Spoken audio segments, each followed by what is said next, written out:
Hey guys, it's Sam. Today I'm going to be talking about why I am not ready to commit to my 2024 planner. I feel like recently I've become the voice of planner chaos and unrest as opposed to like planner peace and all of that. And part of me realizes that, hey, I'm not the only person who deals with this, and it seems to be helpful or at least striking a chord with others.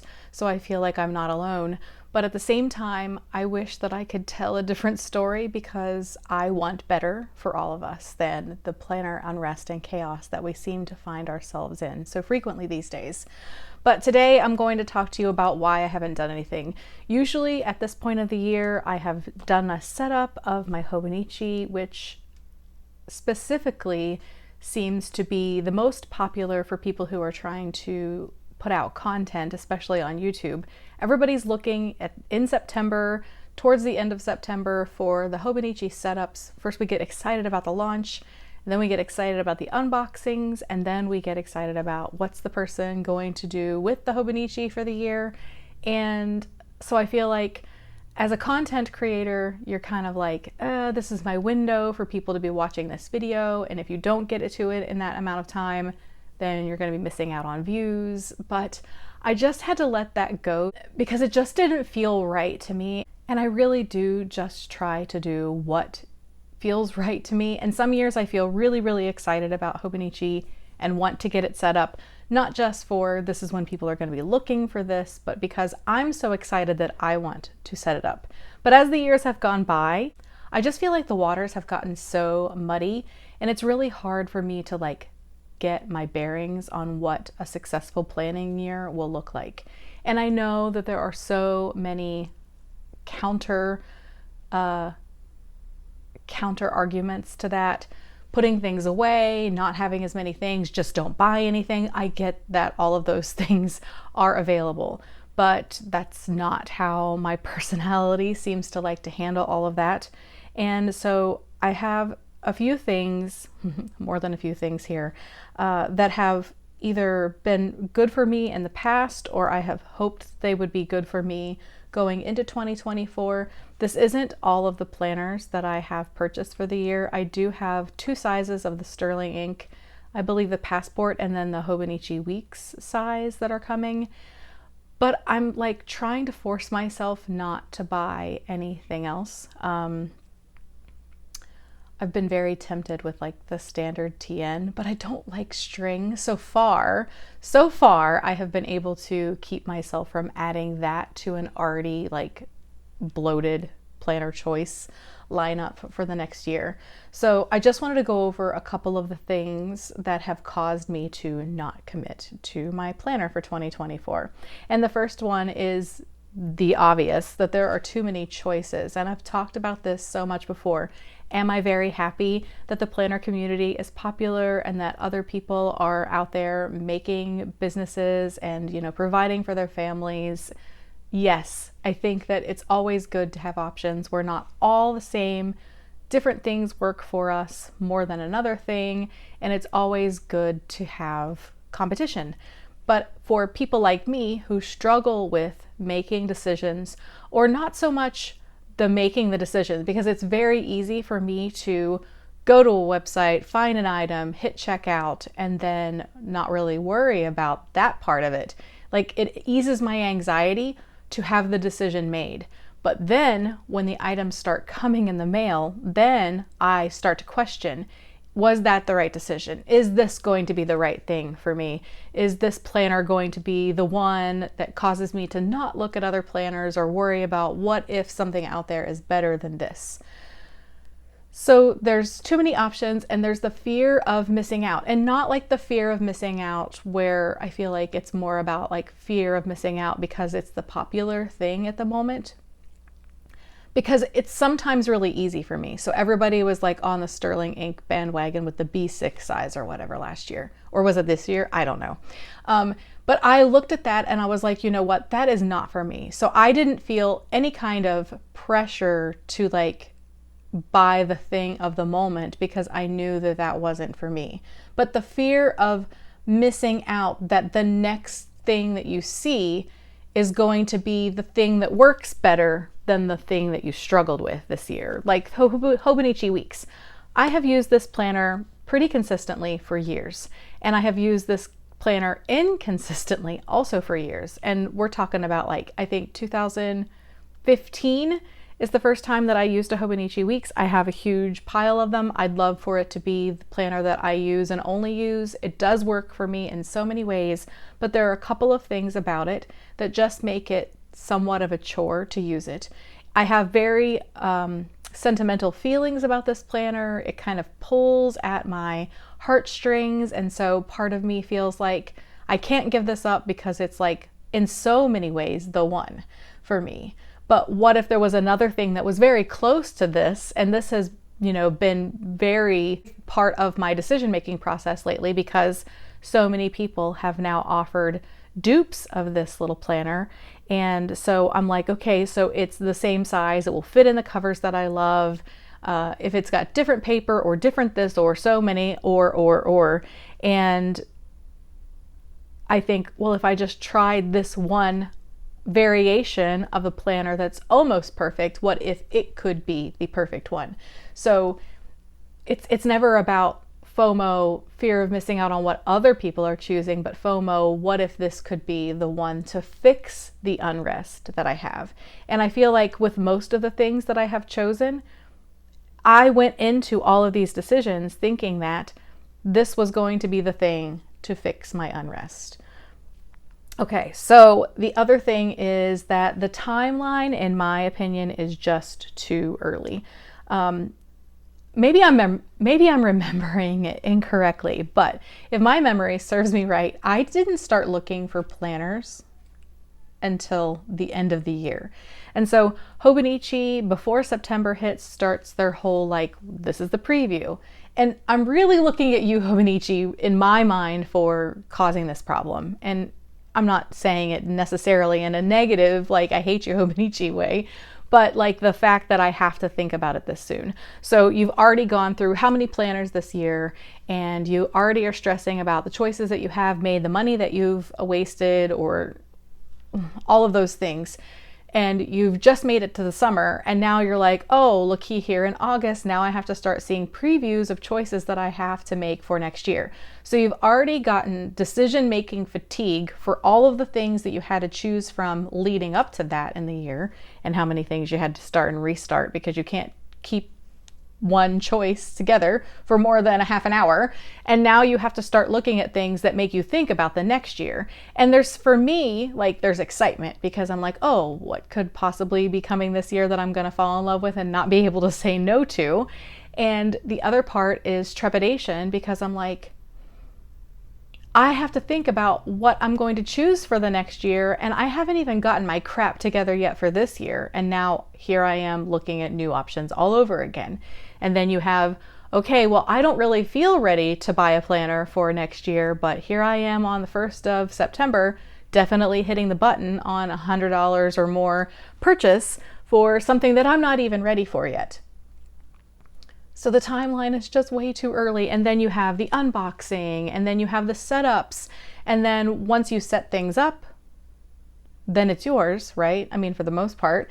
And I feel like just everything is hitting you too soon. So it used to be like, started thinking about a planner for the next year when a lot of times you carried around these monthly things for the most part, or spiral books.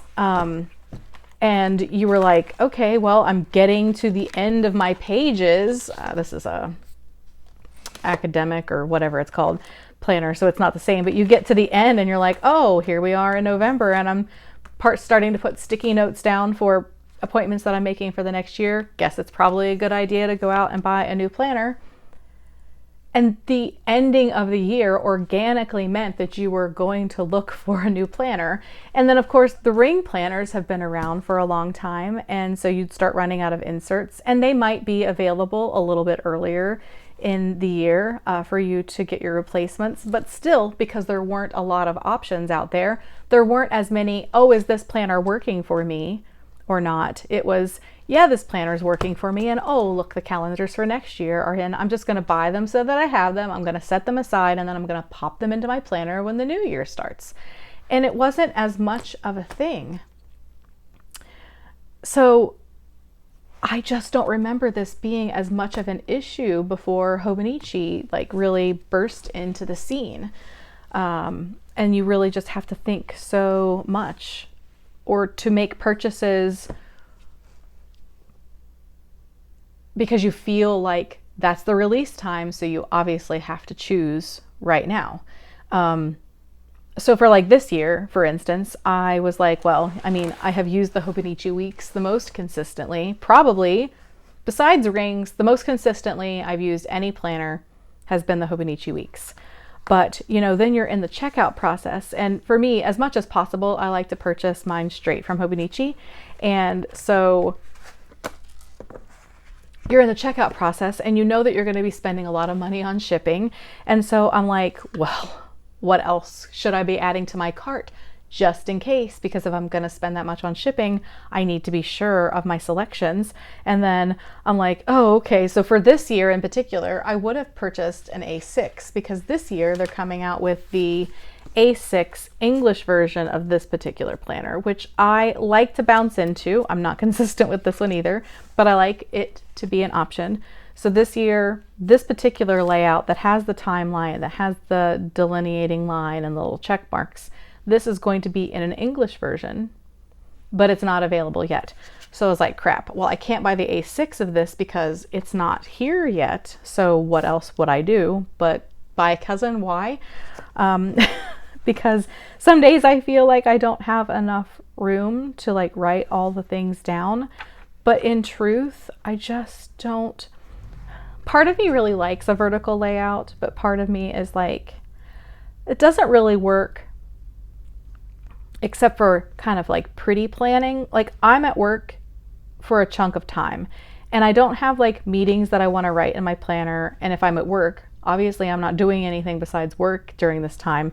So my evening is got like a little chunk like this. And honestly, my evenings all look kind of the same. So I get home from work, I work out, I eat, and then my husband and I will like take a walk or go do a couple of errands or just veg out and watch a TV show together. And so I feel like, why do I need to write any of this down? And so a horizontal layout has historically worked out better for me, which means that I would just be buying the cousin for this space. And then most of the time an A6, I don't even get everything out into an A6. No, I don't even fill up the space of an A6 most times. So am I buying a cousin just because sometimes the A6 isn't enough space? And then I'm so not consistent journaling anyway. It seems to me that buying a cousin for 2024, why did I even do it? Because I felt like I needed to add more stuff to the cart. And I feel like a part of me in the moment is like, yeah, I'm going to try the cousin. The cousin's a great one. I like the size. I like the bigger size. I like having more space to write things down on. But am I going to use a cousin for 2024? Probably not. Probably not. So I bought this. I bought a beautiful cover for it. And I think that in theory that would work, but I just don't know that this is a good system for me. And so back to the other thing that I was talking about before. So if I set this up as soon as I get it, then it's going to lose value to sell it to somebody else who is looking for a cousin, and it is going to be the perfect planner for them. So I'm like, I'm not touching anything. I'm not touching anything. I'm trying not to buy anything else, and I'm trying to give myself some time to think about what my options are for the coming year. And that is going to be the next part of this video, kind of what I have to choose from and what I'm thinking about those things. And I know that I am very particular, but I have like my pros cons list in my head, and I just have some thoughts that I would like to talk about. So these were the two like biggies that I was looking at. And then I'm going to put this here, even though it's not it. So there's also the A6. And I would think that if I was going to do it like this, it seems more likely that these would be my choices for the year if I was going to go like the Hobonichi route, as opposed to these for the year. That's what I'm thinking right now, but don't hold me to that. So I have the Hobonichi And then not pictured is the Sterling ink Hobonichi option, which seems like it would probably be the best alternative if I wasn't going to go with Hobonichi. But I don't know. It's going to depend. It's going to depend on the paper and the grid sizing, and I feel like I ordered it so long ago that I don't even remember any of those things. So this decision can't be made at least until I get my Sterling ink planner in. And then still, like, I know that the Hobonichi is going to make it through all of the cover changes, all of the crap I put it through, and it's not going to fall apart. And I don't know if the same could be said for the Sterling ink. So even if I like something else about that planner more than this, I still don't know that I would go with the Sterling ink over the Hobonichi. But I don't have it here yet, so I can't make that decision. This is kind of like a throwaway. It's nice, a nice cheap alternative for throwing in your bag and just having a planning calendar. I don't find myself reaching for this one. I thought that it was going to be good. It's already starting to peel up some, and I definitely don't love that. And so I think if I'm going to carry it for that long, is that going to be like something that I really want to keep with me? And I think the answer is probably no. It's pretty similar in size to the Hobonichi Weeks.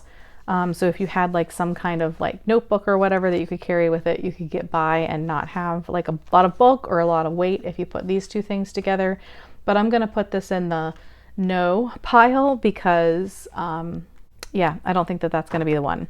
I purchased this, gosh, I think I found this at like Marshall's or something. So this is a 2024 planner, and this came from the need to feel like I could just have a planner that wasn't so extra, if that makes any sense. Like, I feel like planners were so simple before Hobonichi came onto the scene, and I don't know that I'm saying that in a negative way, but I just feel like simpler and I guess just regular quality used to be good enough, and now everybody talks about the paperweight and this and that, and there's nothing wrong with that. But part of me just wants to be like, all right, everything just stop and let's get back to when you could just use a ballpoint pen or a gel pen with some kind of goodish, kind of crappy paper and just write your plans down, which is the most important part of planning, is to have your crap together. And when we're only worried about what the paper is and what kind of pen we can use, I feel like something is lost in the whole, like, you are trying to use a planner. So this has like, I don't know what kind of paper, and I don't care. I picked it up because I genuinely liked it. It came from Marshall's, so it's not like whatever. But this is from the company, I don't know, Ecola. I don't know. Makes me think of Ricola and those like guys who were Ricola. Anyway, I have seen these on Amazon as well with different covers, but I picked it up for $5 at Marshall's or TJ Maxx or Home Goods. Honestly, I don't know. They're all like all the same to me, and I love them all. But I like that it had the overview pages here, and then the monthly is really nice. I don't know, I wouldn't get a lot of notes in here, but I like that it has the calendar like this. It is a Sunday start, which now I'm used to a Monday start. But I really like that it has the months all together, and it's nice and clean looking. And then you get to your weeklies. And so in my mind, I have to think about the things that are non-negotiable in a planner for me. And I have to be able to put a place for appointments. And this has that. And I would envision it being that the non-lined space would be where I would write appointments, and the lined space would be where I put like a to-do list for the day, or a memory for the day. And then this open section up here is where I would put my tracker, because I feel like I have to have a tracker. I like that daily accountability. Yes, I did this. Yes, I did this. Yes, I did this. Or I can do better with this. So the only drawback for this one would be that I would definitely have to carry around my notebook. And I'll talk about this one in a minute. Although I do like horizontal planning, I also like having like that empty page that you can fill out a list like the Hobonichi Weeks has, and this does not have that. So I definitely have to, in my opinion, pair it with either a little notebook or a sheet of paper that shows my running to-do list for the whole week. because I don't like to divide things up into tasks per day because I don't know that I'm going to be able to commit to doing them on that day. So, but otherwise, it's a nice size, it's a nice weight, it's not too bulky, and always a bonus for me when a book has a closure. Love that. So this one could work. I find it probably a little more likely to use than the cousin for me, just because it's a weekly and no daily to worry about. But I'm not sure about this one. I reviewed this planner a couple of months ago and it is absolutely beautiful and I would absolutely love to use this planner, but it's undated and I was so excited to get it set up, but undated just, I don't know, I just had to put the brakes on it and it makes me crazy. So I'll probably be gifting this one at some point because I don't want it to go unused, but I just don't see me filling this out and putting the effort in to do that. It's also probably better for someone who is going to be putting their planner like on their desk and not carrying it with them. It's hardback and it's thick, beautiful, nice, thick paper. I think that it's a beautiful, beautiful planner. And I love the space that you have for the monthly boxes specifically. I just don't think that I'm going to be consistent enough to date this one. Then I have, of course, my beloved rings, which I go back and forth between sizes. I actually just went through last night and pared down what I have in my personal rings and just took some things out. I've been leaning on dailies a lot lately, which I'll show you in a second. And so this section I kind of have as a subsection in my weekly. But I feel like as much as I like, okay, so I love the fact that you can add and take and all of that from rings. You've heard me bang that drum forever now. And I do love, love, love rings. I feel like I have a tendency to put things in rings that I either feel like I should try to make myself use or that I should be using. And as silly as this is going to sound, I feel like oftentimes my ring setup isn't interesting enough to be sharing on social media and that nobody's really going to want me to flip through just my used up scribbled on pages. And so it kind of makes me feel like I don't what do I even have to share with this, or that I feel like I find myself putting in pages just to make it more interesting, and then it stresses me out because I feel like, well, if you're not using it, why do you have it in your planner? Because I'm one of the rare individuals that does not prefer my planner to be very chunky. And then of course I have my pocket rings with my Pocket Plus inserts, and most of the time I just feel like as much as I love carrying this size and it's so cute and it's so portable, that I just don't have enough space in it. So I don't think that this is going to be the year of pocket rings for me. Definitely personal rings is going to be in the contender list because I do love it.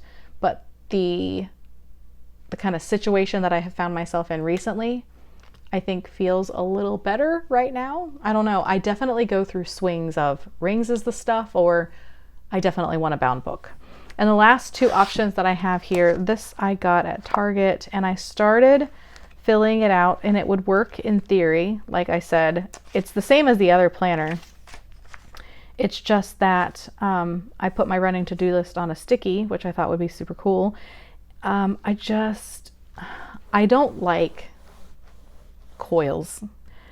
And I have been using this pretty consistently, but these coils are really tiny because it's a tiny notebook, so it's less of a problem. And this is tiny too. I don't know. I haven't found myself wanting to pick this up and use it. So this one's probably a no. And then I only purchased one Moleskine for this year so far, and this one is the bigger size, the large daily planner. And I bought it this size for a couple of reasons. As much as I love Moleskine, the monthly boxes on the pocket ones are just too small. I just can't seem to get anything written in them. And although the weeklies are more important in my mind than a monthly, I still feel like I need to have the monthly be usable. I always want to go back to the pocket because, again, it's so cute and it fits a little, it's like a little, I just love it, but I don't love it to use it because the monthly boxes are so small and it's just so small overall. So I don't have small handwriting, which if you've been around here for a while, you know. And so I'm just constantly feeling like in everything that I'm doing small, I'm just going back to needing to make my handwriting smaller like it is in the weeks because it has the smaller grids. And so this will be great for just like writing down things that I need to do. And I think I might actually end up using this as a work planner because work isn't about scheduled meetings so much, although there are going to be some, because I don't know, did I even mention here? I got a new job. I just finished my second full week. And so there are going to be some meetings here and there, but it's not like I'm going to be like a meetings heavy person. But I definitely feel more settled in a day when I have written out, these are the tasks that I need to complete today, or that if somebody asks, you know, when did you do such and such, I could easily look and see. So I could write down, these are the things that I need to do, or if I'm given somebody else's tasks, these are the things that I need to accomplish for the day, if there's some kind of meeting. So I can definitely see this being like a work planner, just scribbling down things and being able to say, oh, that happened on that day because I have a dated planner here. I also think that this could work in place of this notebook for me really well. I don't know. I might get 2 of these just to be sure. I don't know. This one is like a sapphire blue one, I think. And obviously this is bigger and thicker, but it's not too heavy. I mean, it's not horrible. But I like the idea of every day already being dated. And I've really been relying heavily on daily pages recently. So this is that like $1 notebook or $1 something notebook from Walmart. And so what has been working best for me is having one page with a giant running to-do list and then daily pages. So this would work not as good because you don't have that extra page that you could add in for a running to-do list. But just being able to have a daily list, it's got enough space, the lines are big enough, and I don't feel pressured for the space, whatever. So those are like the options that I have so far, and this one is definitely going in this list for me, but more likely going to be a work planner. And then what has been working for me lately, is that I keep this knowing that I can just scribble anything down at any time and I don't have to worry about it.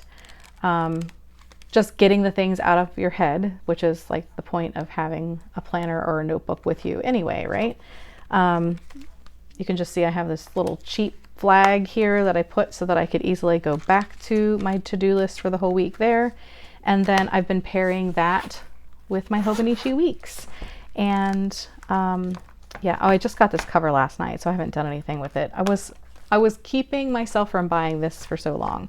It doesn't have a back pocket. It's the Moterm zip in the veg tan leather, and it lies more flat than I thought it would. I love my Fozzie, and I'm not going to get rid of it. But you know, when you're using a planner that has a strap like that, like the strap's always in your way. So I just thought, wouldn't it be nice to have something that you could just keep open, whatever. So I've used my Hobonichi pretty consistently. There were some spaces in, I think, July or June that yeah, so I think it was, yeah, July. So in July and the end of June, I have to go and backfill. I don't even know what planner I was using at that time. So I will have to find the planner that I was using to backfill those pages. It could be that I was using 13 planners in a week.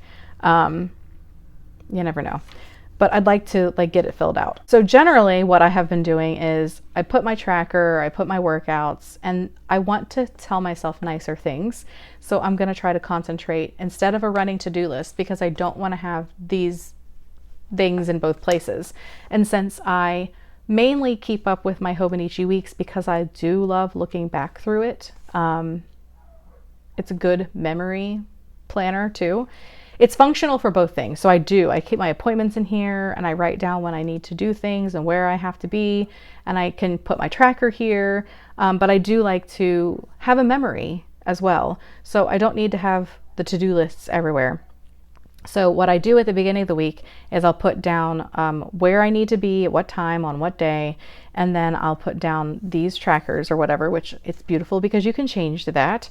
And then I use the notebook for like, so I'll have this laid out at my work desk. It's beautiful. For the first time ever, I have like a work desk that's an L.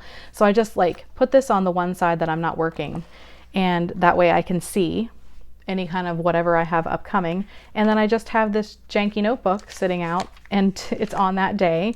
So I know that, which I have filled this out in my rings today, thinking I was going to move to rings, but I'm going to fill this out for today before we leave, because I already have all of my errands mapped out here in my rings. And I do like that this is a little bit longer. So this is like the only part that's like not sure right at this moment, but this has been like so wonderful to me. So I can just scratch down anything I want throughout the day, and then come back in here and highlight what I did get done and look at what I have in front of me, my reminders for my habits, and it's all there for me to look at throughout the day. And then at the end of the day, I come through and I write down like any of the things that I think are transferable worthy to my Hobonichi weeks that I want to remember, as opposed to like shopping lists and things. And so that, for right now at least, has been working out really well. I do hope that I can get adjusted to a pen, not this like felt tip pen, because I don't like the fact that I carry around just like a Jetstream to write in this, and then whatever pen is making me feel happy in my weeks, which lately has been those, what are they? You get them at Target, or I have them in my Amazon store, the U brands felt tip pens. These are the ones that have worked the best for me. So then I make sure that I have my highlighter and at least 2 pens, and that wouldn't be such a big deal, but I really do try to carry as little as possible in my purse, because then I feel weighed down. This gets messed up, but I've enjoyed it so much that I've already purchased another one. And since this is not something that I'm going to feel the need to like hang on to, it's okay to me if it gets messed up. I mean, this is basically my whole childhood, carrying around notebooks that look like this, because that's what we used when I was in school, just some cheap composition, college ruled, of course, notebooks.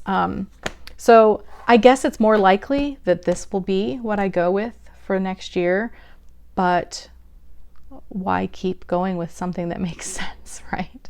Yeah. But that is why I have decided not to make a decision yet. So it's probably likely that you'll see this. This will be my work planner, I believe. But I mean, all of these things I'm leaving to, I'm not making this decision right now. So it's both relieving that I feel like I don't have to make a decision, but it's also still kind of stressful because I'd like to make a decision, just because all of these things are here. So I'm going to do a video when my Sterling ink planners come. I'll do like my unboxing, first thoughts, and all that. And then once I do make a decision, I'll make a video about that. And I hope to have some more content in between. I've just been really busy. Fitness and my health goals and my weight loss journey have been like my biggest focus here lately. And so some of my like worry about my planner have kind of fallen off with that a little bit too. Yeah, so anyway, I hope that you're all doing well. I'd love to hear your thoughts about my crazy thought process in the comments below. Thank you so much, as always, for watching. If you've made it this far, thanks for being here. If you like this video, don't forget to give it a thumbs up. And if you're new around here and don't want to miss out on future videos, don't forget to subscribe. And I hope to see you again soon. Bye, guys.